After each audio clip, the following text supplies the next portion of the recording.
Hi, everyone. In this installment of Dr. Kerr's English 360 class during a pandemic, I'm going to talk with you all about our next assignment, the feasibility report. This is another team-based writing assignment, and from now until the end of the semester, you'll be writing in your teams as we move forward to putting together our final instruction manuals. Once again, you'll select one person to submit this assignment on behalf of your team to Canvas by 11:59 p.m. on Sunday, April 12th. Here's an overview of what I'll talk about during this tutorial. I'll begin with what a feasibility report does, and explain why we're writing one for this class. Then I'll go over the specific sections you need to include in your reports and offer some tips and strategies for writing a good report. And I'll end with a few final thoughts for what you can do this week as you plan and draft your reports with your teams.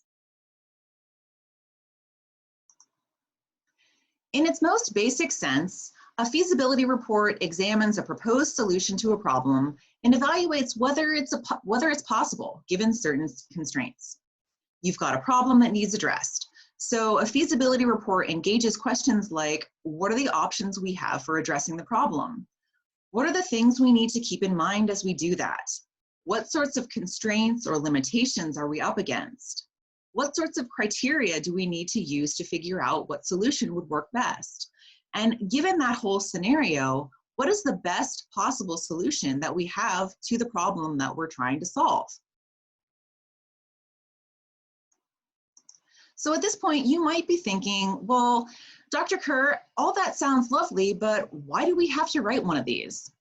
And my response to that is, because people in Battlestar Galactica got 99 problems and we can help with at least one of them. So I know it's been a while since many of us have watched any VSG, unless you're me and you've basically been living, sleeping, and breathing Battlestar Galactica since this whole social distancing thing started. But for those of us who aren't me, let's refresh our memories about some of those problems that our characters are facing. First, Cylons look like us now. So how the heck do we tell the difference? And Boomer's a frackin' Cylon sleeper agent who blew up Galactica's water supply, putting an additional strain on an already limited resource for the fleet. Then Commander Adama set up an independent tribunal to figure out who set the bomb, but it ends up doing more harm than good and reveals a glaring need for a revised judicial system based on the fleet's new needs and new laws to govern in this post-apocalyptic society. And speaking of laws, the terrorist Tom Zarek and his merry band of miscreants aboard the Astral Queen are causing all sorts of problems for Adama and Roslin, including the demand for a free election to choose a new leader for the 12 colonies. Not to mention how Starbuck, Galactica's Star Viper pilot, managed to get herself shot down during a firefight with a Cylon raider and stranded on some desolate moon, leaving Commander Adama and Apollo to exhaust all their resources on a rescue mission, much to the shock and chagrin of President Roslin and much of the rest of the crew, who saw it as a waste of resources because they thought she was dead. And amidst all of this, we've got Cylon agents and copies of Cylon agents showing up again and again to wreak havoc in the fleet and kill as many people as possible, like this copy of Doral, who decided to strap on a vest of bombs and blow himself up, taking part of the Galactica with him in the process. So a feasibility report makes sense for us because people in the Battlestar Galactica world have many competing problems and many competing voices and competing claims for resources, time, personnel, and expertise. So any problem they want to address is going to need to consider what's feasible given the options that are available to them. And that's why this kind of a report makes sense for us. And it's also where you and your team can step inside the Galactica world and try to help them with your feasibility report.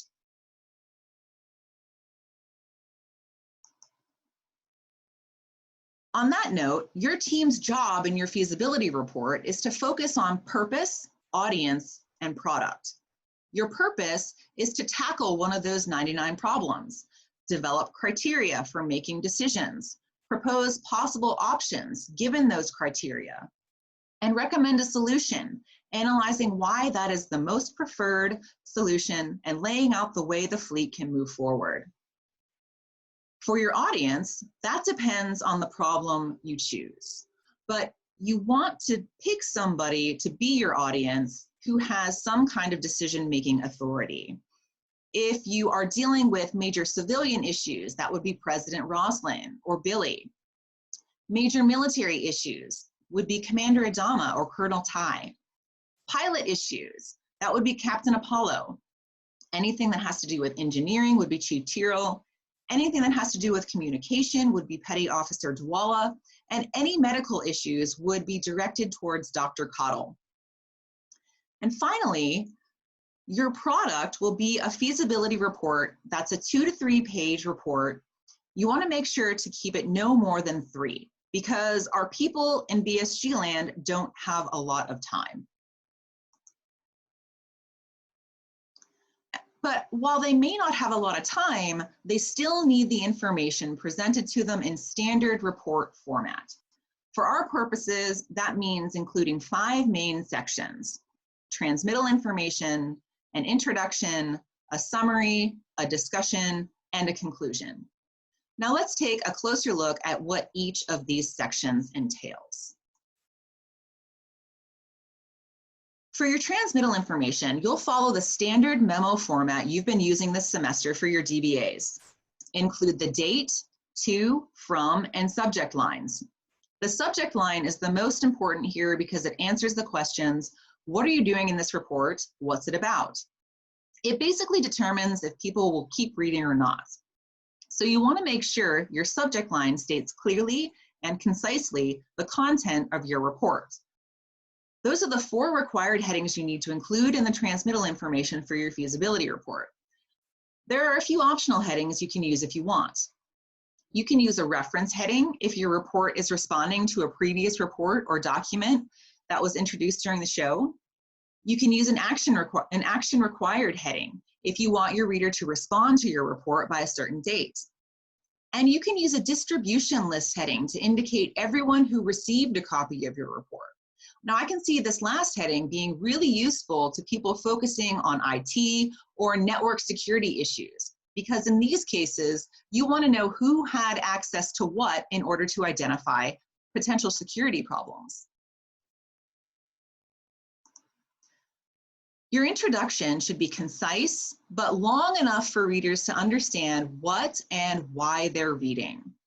Use your introduction to answer the following questions. What's your report about? What does your report accomplish? What issues led to the need for this report? Here you want to include enough background to ensure that all readers will understand what follows. And finally, what topics will you cover? State how you will develop the report, mentioning each topic or point you will cover in the order you will cover them. This will help readers know what to expect and will prevent surprise or disappointment. As you write this section and the sections that follow, keep your audience in mind here. One of the main things I observed while grading your instructions for processes was writers who did not have a clear target audience in mind as they wrote. The result was a document intended for multiple audiences that lacked sufficient information for readers to understand the task they were being asked to perform. So make sure that you and your team have clearly defined who you're going to be writing your feasibility report to, because this will help you tailor your introduction to meet their specific needs. Your summary tells readers the essential points and key findings in your reports, and of all the report sections, it's the one that carries the most weight and can determine the success or failure of your feasibility report. Now, why is the summary so important? Most people only read the introduction and summary sections to a report, so it represents a critical moment when your reader makes the decision to keep reading or to stop. Now, remember back to the beginning of class when I tried to drive home the point that no one wants to read anything that you write. Reports are key examples of this. In order to make sure your report and all the vital information in it gets read, You have to use your summary to hook your readers and make them want to read your report, because you're clearly providing the critical information they need to take important actions and make decisions. Your discussion develops each point you say you're going to talk about in your introduction. The way you organize this section really depends on the information you're presenting and what you believe your readers will want. Two possible organizational approaches are a topical arrangement, where you logically group your points by subject, or a chronological arrangement, where you arrange your points sequentially in the order in which they occur. Ultimately, you want to consider which would be the best approach to suit the information you're presenting and the needs of who you're presenting it to. And finally, your conclusion ties together your points and states the main ideas you want readers to remember. The sample student feasibility report has a great example of a successful conclusion, so I highly recommend taking a look at it and using it as a model for your own. Now that we've talked about the 5 main sections that you need to include in your feasibility reports, let's take a look at a few tips that will help you write a report your audience will actually want to read. Tip 1, pay attention to your audience. I've been talking about the importance of taking your audience into consideration and meeting their needs all through this tutorial, and I really can't stress this point enough. The only way you're going to get your audience to read what you write is if you write it with their needs in mind.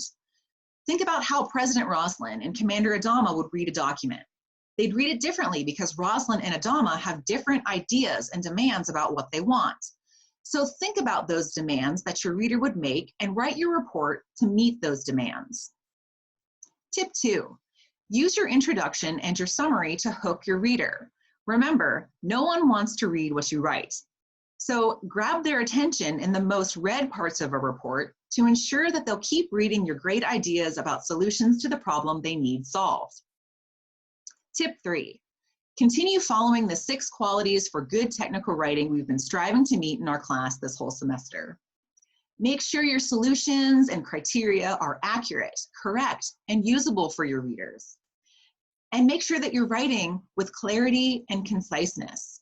You can do this by prioritizing active voice over passive voice, maintaining a logical sentence core where your agent and subject, your agent is in the subject and the action is in the predicate.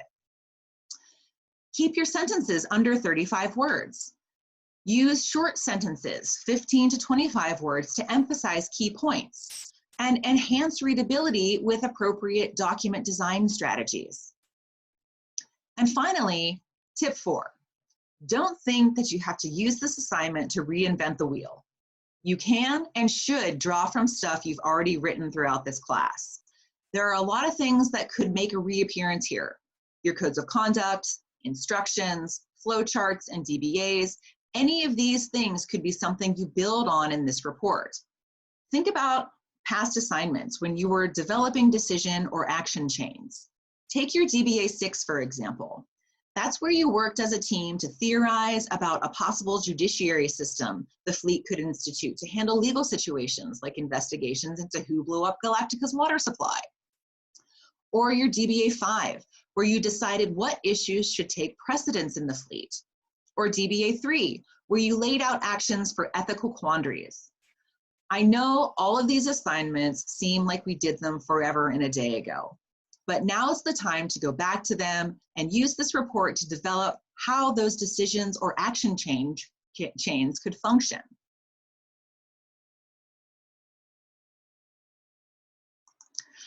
Now it's time for my final thoughts. I don't know if any of you remember the Jerry Springer Show. You're probably all too young for that hot white trash mess, but Jerry'd always end his show with a final thought. Most of it would be geared toward passing some kind of moral and value judgment against whatever debased antics his guests had participated in during the show. Then he'd end each segment with a concluding statement. Till next time, take care of yourselves and each other. While I have no moral or value judgments that I either want or am qualified to dole out here, I do have some final thoughts about what you can do to get started with your feasibility reports. My first thought is to read and follow the sample student feasibility report. It's a great model and it's a good example of what I'm looking for in this assignment. My second thought is to schedule a live meeting with your team members to plan your writing process. This report has several moving parts that you need to work on as a team. So meeting up to hash out ideas for what you'll focus on, who'll do what, and when you want to have a draft together to review is an important part of this project. That brings me to my next thought. Come to our optional class meetup so I can help. I'll be there regardless, and I'd love to see your faces. Next, maintain regular communication with your team members. I know that all of you have been very good about keeping in touch with your people, so just keep it up. And don't hesitate to let me know if someone drops off. I'll reach out to them and see what's going on. And finally, keep calm and let me know if we need to adjust things. We're living in a weird world where time is basically meaningless, and I'm more than happy to adjust this meaningless deadline if you need me to. And that's basically all I have for you folks. So until next time, take care of yourselves and each other.